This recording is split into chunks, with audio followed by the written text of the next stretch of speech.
They say you don't appreciate something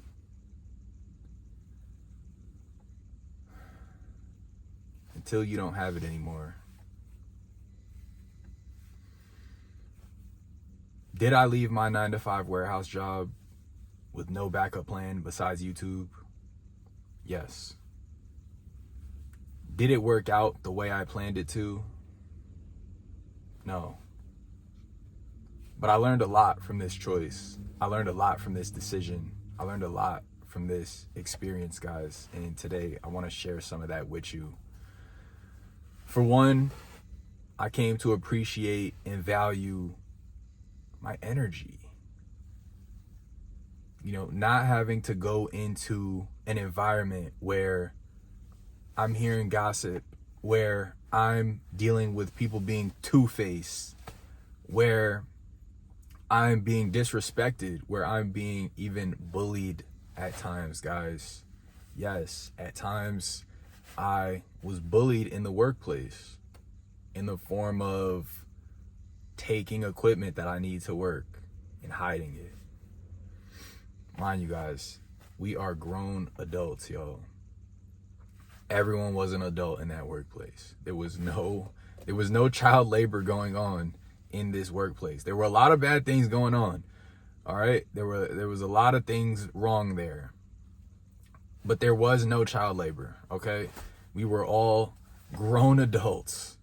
You know, so even to just think about somebody trying to bully another grown man, it just blows my mind after the fact. Like,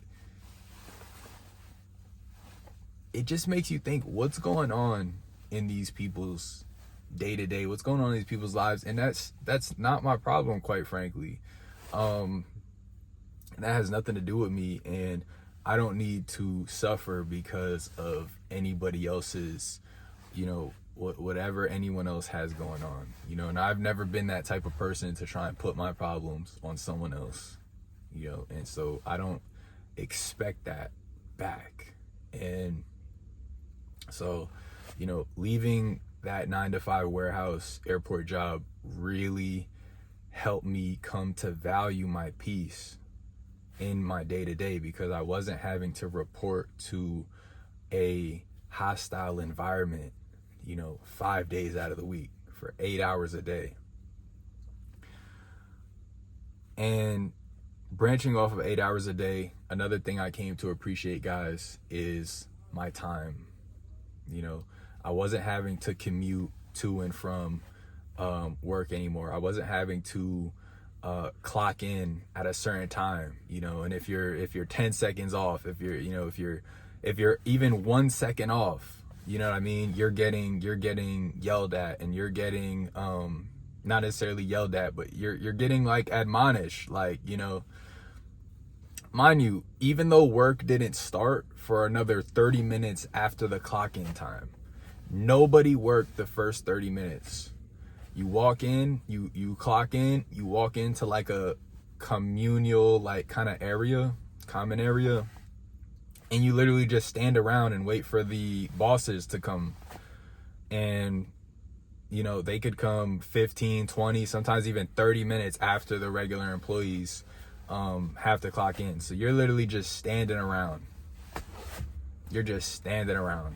Yet if you're even a second off of that clock in, and they had a system where I think a lot of jobs have this, if you don't clock in, like, if you miss it even by a second, if you miss it like a certain amount of times, you get written up. And that did happen to me. Not gonna lie, that did happen to me.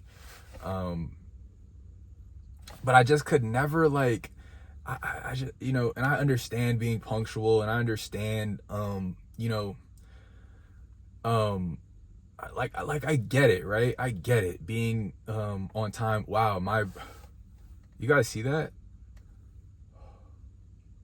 Oh my gosh, guys, it is so cold in New York right now. I think it's like 25 degrees right now in my car. But I said I had to get on here and talk to y'all. But, you know, I get the punctuality thing. I would have liked it to just be more functional, more I just would have liked it to make more sense. And my expectations were way too high for that job because a lot of things, guys, did not make any sense at all. And speaking of sense, another thing I came to appreciate was steady income. You know, not having steady work, after leaving my job, it really kind of, and by the way, I didn't just leave my job and I had no backup. I had YouTube, and I had different things going for me. You know, I was selling merchandise. I was selling hoodies and sweatpants that I created, I manufactured, and it had like my brand logo that I created, by myself, just out of, it was a hobby turned, it's a hobby that I monetized basically. And that revolved around the sport that I was playing very often, called handball, and that I was making content on, I was making videos on, and that I still make content on, and I still play, when I have the time to. But,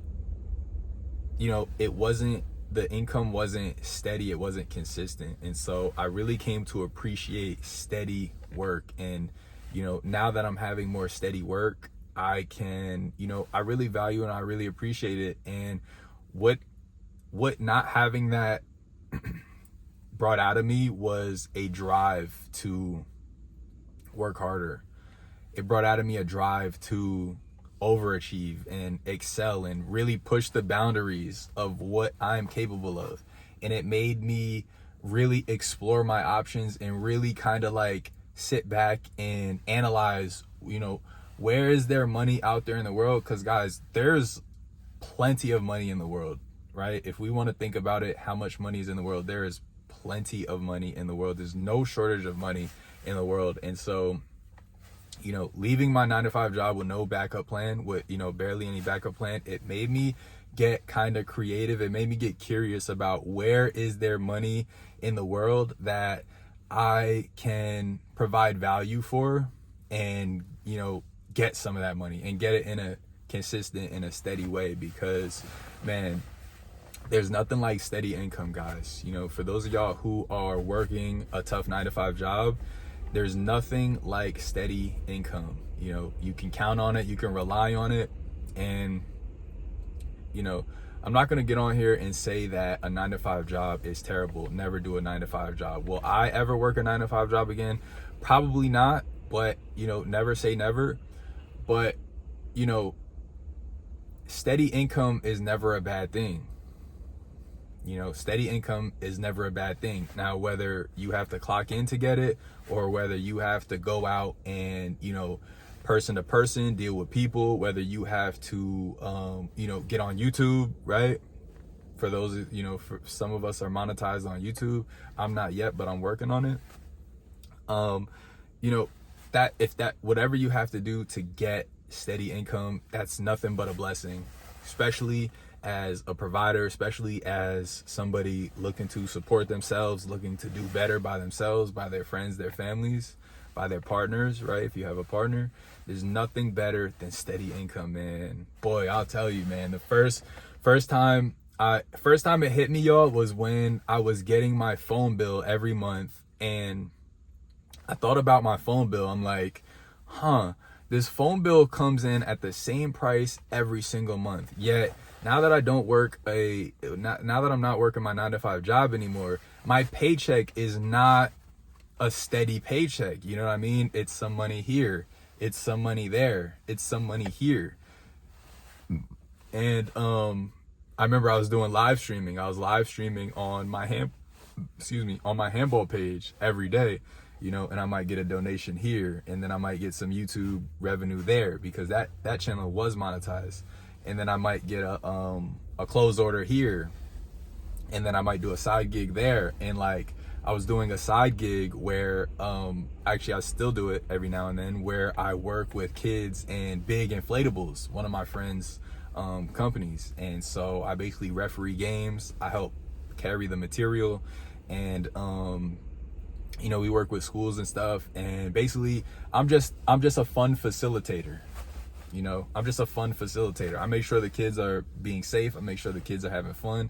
Sometimes adults book us, and that's always cool too. Trying to get that child like innocence out of adults is, you know, it's so pure. It's so authentic, and it's really rewarding seeing, you know, bringing that out of like, you know, adults who maybe, you know, haven't ran around in a while, or, you know, they haven't, you know, played with, you know, they haven't like played really, you know, and it's something that we, it's something that we got to remember to do, especially as we get older, is to play. And speaking of play, that's another thing that I came to value after leaving my 9-to-5 job, is my freedom.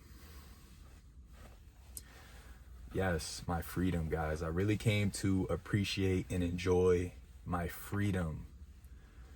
And, you know, that entails just being able to live life on my terms, you know, being able to choose the type of people I surround myself with you know, on any given at any given time, you know what I mean?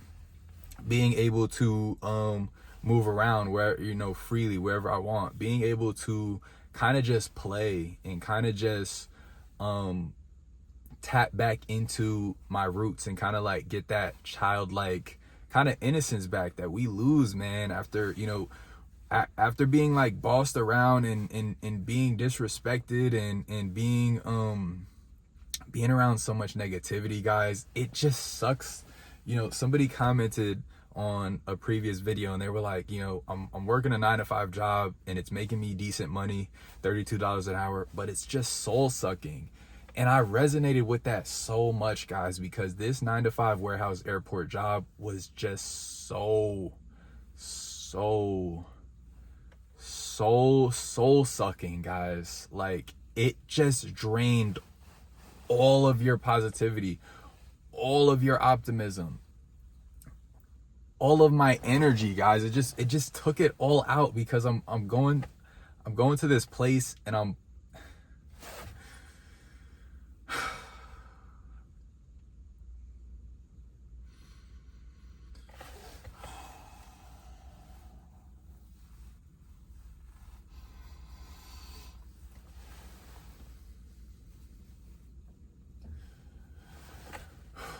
going to this place and I'm optimistic, and I'm positive, and I'm hopeful, and, you know, I know things are gonna be good, and I think I'm doing better for myself, and I'm wanting better for myself. I'm wanting more for myself, and I just get emotional talking about it sometimes. But and just, you know, the people, and, you know, you can ask anybody I know, guys. I don't have soft skin. You know, I would like to think that I have hard skin, but it's just day after day after day after day, and it's just the same negativity and the same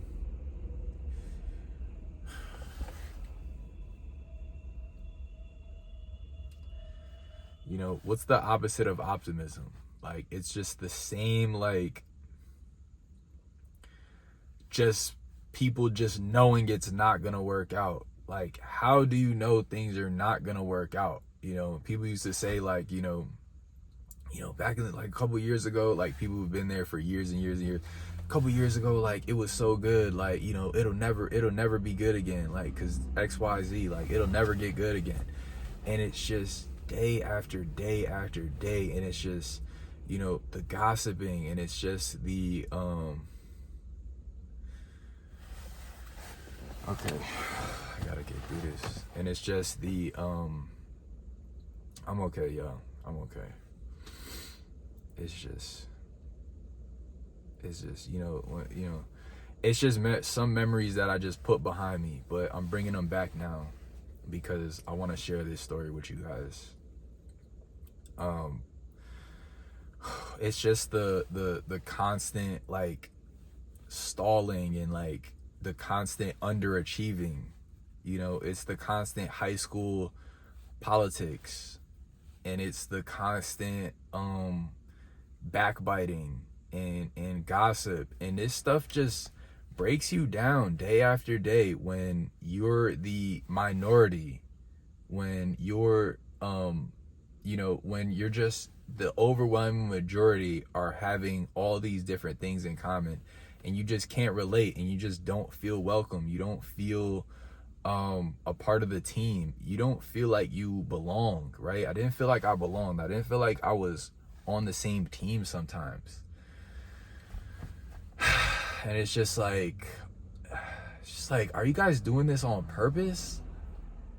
Like, is it something I did? Like, did I do something? Or like, is it like, am I infringing on your like lifestyle somehow by just being optimistic and being hopeful and being positive? Like, I didn't know that was a bad thing. But it's like, you go to this, you're the new guy, you're in this new environment, you're the new person, and it's just like everyone just, and I can't say everyone because there were a few gems here and there, but it's like, guys, it's like trying to like find like gold on like a beach. Like, it's like trying to find a needle in a haystack, y'all. Like, trying to find like another person who's like optimistic and who's like cool and who's like, positive and who knows like it's okay, like it's gonna work out, like, the job doesn't suck, it doesn't have to suck, you don't have to come in sad every day, you don't have to come in mad every day, you don't have to come in anxious every day, you don't got to come in annoyed every day. Like, every single day, man, it just gets to a point like cheer up or leave. Like, cheer up or leave. Cause you're spewing out this toxicity. You're just making the whole environment hostile for everyone else. And it's like, and it's just even worse, especially if you're leadership, and especially if you're the leadership, and not even just the directly, especially if you're like the big boss. Like it all trickles down. Like you can't be at the top of the, like, you can't be the, I guess the manager. You can't be the manager and like, not want to be there and not, be passionate and not have any care about whether the job gets done well, whether it's a quality job, whether, are people getting treated right? Are people getting spoken to in the right way? Are we working efficiently? Like, you can't be the top, like the biggest boss. Oh my gosh, guys, this is why I'm like, these are the things that just push me over the edge, and I'm just like, this is not where I'm supposed to be at all. Like, this is so not where I'm supposed to be. And like, seeing all these things, guys, it just made it so clear to me that I was in the wrong place, wrong time, wrong everything. Get me the heck out of here. Like, get me the heck out of here yesterday, man. And it's like, that wasn't an immediate decision. It was the, but the stuff started right away, man. It started right away, right from that interview, guys. Right from that very first interview, man. When we walked in, it was me and either 2 or 3 other candidates interviewing for the job, and we got interviewed by 3 of the supervisors who would be our bosses once we got in there. And guys, just completely dead. Like, when I talk about zero energy to the point where it's just painfully awkward, like no energy, no enthusiasm, no nothing. Some of them were like barely even talking to us, barely even looking at us. And right then and there, I should have known, like, these are the bosses, but it's like, you don't know exactly who they are at that point. But it's just like, man, this is like, it's not cold in here. Well, it's cold in this car, but I'm saying it's not cold in, it wasn't cold in the interview room, but boy, it feels cold in here. Like, I'm saying, no, I'm talking, guys, not a smirk, a smile, like cold, like the worst eye contact ever. I'm like, what is going on? This is supposed to be a reputable company, guys. This is supposed to be a reputable this is supposed to be a reputable airline. Like, where's the hospitality? Where's the professionalism? Where is the presentation? Like, guys, that interview room was so cold.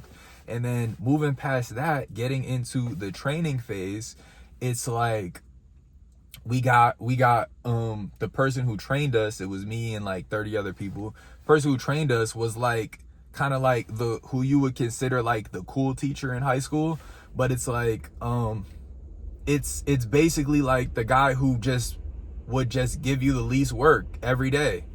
And every day he's just like, yo, all right, nah, yeah, we'll do that tomorrow. Or like, nah, yeah, all right, yeah, y'all could get an extra like long break. But guys, that's all good and dandy in the beginning, but we're not learning anything. And we're not like, and you're just setting like just the worst precedents, because you're giving us all this like slack and no pressure this, no pressure that, and then you're sitting here, you're talking bad about the supervisors, but then when they come in, you're switching up, your energy's different, but then when they leave, oh yeah, he's this, he's that. Mind you, guys, the teachers, the people who are teaching us, they're in the union, right? The union, whatever union, they're in a union. They can't get fired or something. The union comes with all this like protection and benefits, but you got to pay for it. It's they were even trying to make us pay for it like from the day we walked in, and we weren't even in the union yet. We needed about 3 months to get into the union. So so the teachers are in the union, the supervisors are not in the union, we're not in the union. And so it's like we answer to the supervisors, and you're sitting here bad mouthing who's about to be our boss. Like, what are you putting in our heads? How do you expect us to succeed? You're skimping out on the knowledge. You're giving us all these long breaks. You're saying like, nah, I don't gotta listen to him. Like supervisors are coming in, checking up on the class. How are we doing? Are we? Oh yeah, yeah, no, we didn't get to that yet because of XYZ. Like we're gonna get to that eventually. You're dragging out. The teachers were basically like dragging out their work so that they can I don't know, they can get more hours. Like, I don't know how their pay scale worked, but I guess they're dragging it out so then like there's more time before they get a new class. Like, honestly, I don't know, man. I don't know. Why do people drag out work? Like, and they're just, I understand why people drag out work, but it's like, it's just too gamey. Like, it's too gamey, and you're not helping us because you're protected and we're not. So you're not helping us. Like, you're imparting on us your kind of like ideas and your beliefs about management and like your kind of work style. But that's the stuff that's going to get us out of there.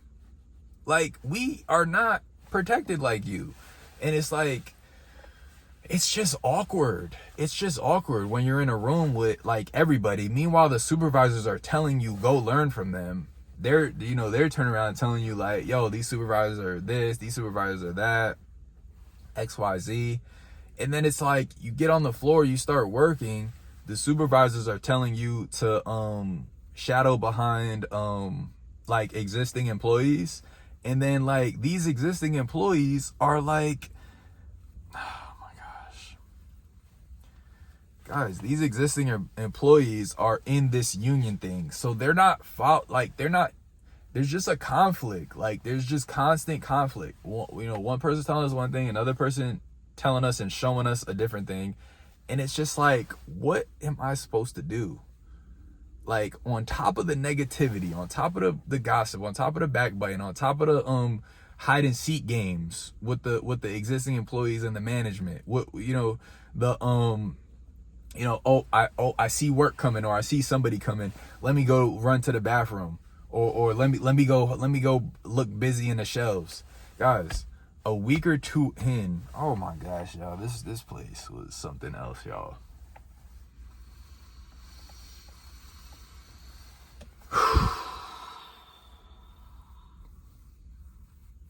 This place was something else, y'all. Y'all, a week or two in, I have multiple employees tell me that if you want to get away with walking around, no, they didn't even say that. They said, look, anytime you walk around, just carry a sheet of paper. Just carry a sheet of paper. Does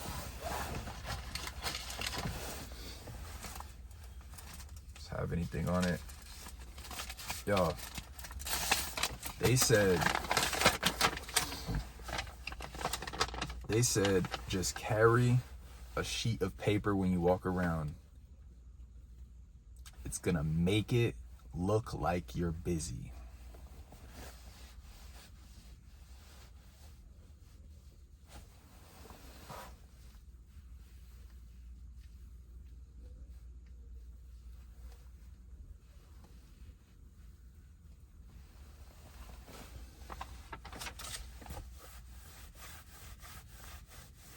Why the heck am I trying to look busy?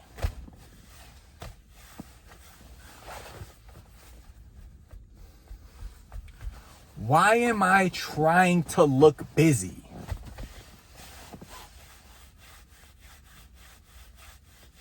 Can anyone explain why I'm trying to look busy? Is this acting school? Are we playing a game that I didn't know the rules to, that I wasn't aware we were playing?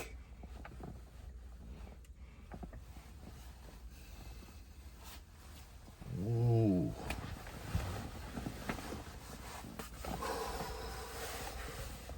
I get aggy just thinking about it, y'all. Like,